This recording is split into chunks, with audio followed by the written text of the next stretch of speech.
Introduction. Un mot, 3 lettres, des milliards d'interprétations. Dieu. Sujet de prière, de guerre, d'amour, de quête, de doute. Universel et intime.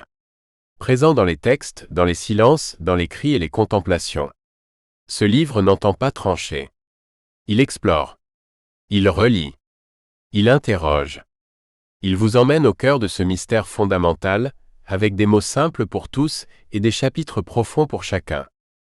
Il suffit d'un mot pour ébranler des civilisations, rassembler des peuples, justifier des actes héroïques ou barbares, faire couler de l'encre et du sang, Dieu. 3 lettres seulement pour désigner ce qui échappe à la compréhension humaine, depuis l'aube du langage.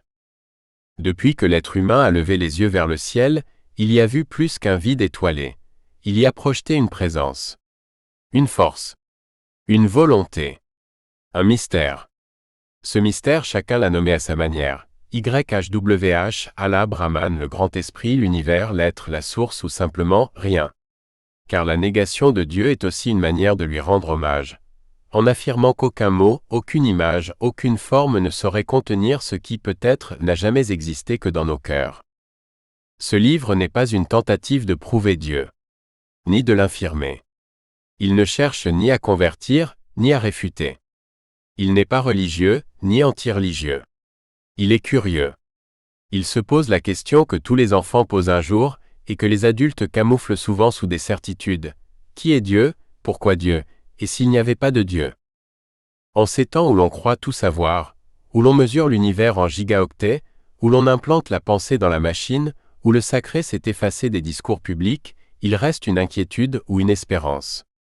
Et si derrière tout cela, quelque chose veillait? Une conscience? Une intelligence? Une intention? Ou bien une simple illusion née de notre besoin viscéral d'aimer, d'être aimé, de ne pas être seul?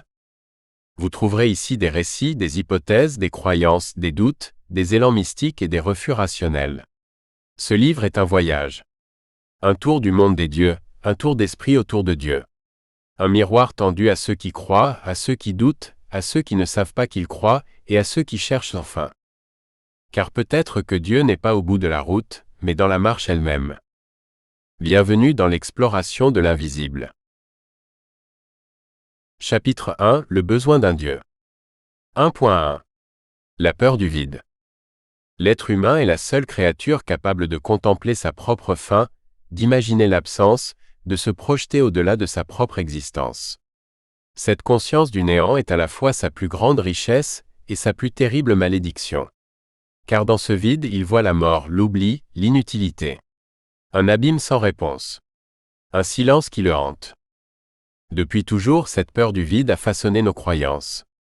Elle est le moteur souterrain de nos spiritualités.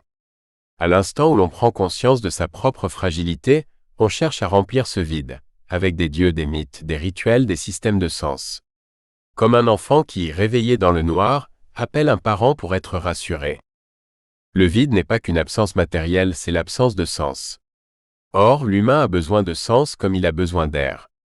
Il ne peut vivre dans l'absurde sans étouffer. Si le monde n'a pas de raison d'être, alors pourquoi souffrir? Pourquoi aimer? Pourquoi mourir? Face à ces interrogations vertigineuses, Dieu devient le rempart ultime contre l'absurde. La peur du vide explique pourquoi tant de civilisations, sans contact entre elles, ont chacune forgé leur propre Dieu. Il fallait une présence dans le silence cosmique. Une intention